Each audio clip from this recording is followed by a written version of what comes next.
Right. Ready. Really. Okay, got my voice in proper pitch. So let's get on to my next story on my website. Why is it always about you? Saving yourself from the narcissists in your life. This is an excellent book by Sandy Hotchkiss. I heard about it from Dr. Stephen Malmer, a psychiatrist who was speaking on Dennis Prager's radio show on the Happiness Hour. And I've had a bit of a problem with narcissism in my own life.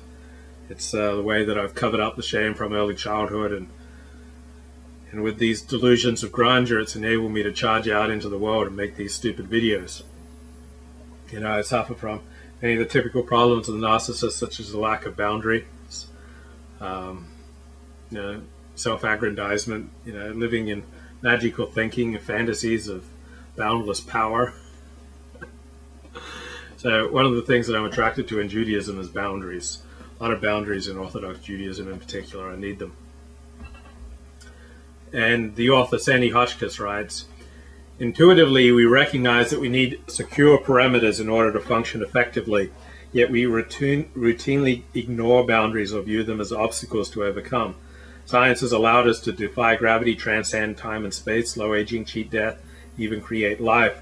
We have been seduced into believing that there should be no limits, yet without them there is chaos and unreality. The current recipe for innovation involves thinking outside the box, and a modern cowboy who defies the rules is still our idea of a hero. The need to be grounded in reality seems stuffy and old-fashioned by comparison. We prefer images of unlimited possibilities that feed our grandiosity and omnipotence, creating the illusion that we can and should have it all. And she writes on page 165 of this excellent book, Why Is It Always About You? The younger generation's lack of respect for adults has a parallel in what might be called the secularization of the spiritual. The rejection of religions that are based on the authority of God in favor of spirituality that is more pantheistic and self-determined.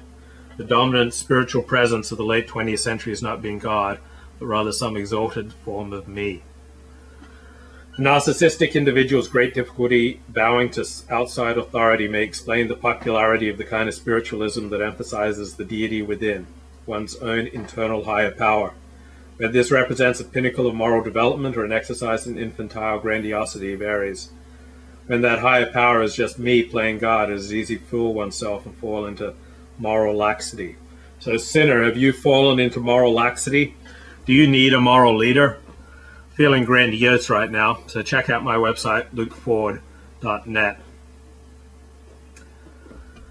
Sandy Hotchkiss writes, the fact that we have become so confused about right and wrong is another sign of the narcissistic times, a reflection of our difficulty functioning as adults. It is as if our collective conscience is not fully formed, and we are caught up in fantasies of grandiosity and omnipotence to protect ourselves from the shame of having to admit our own mistakes.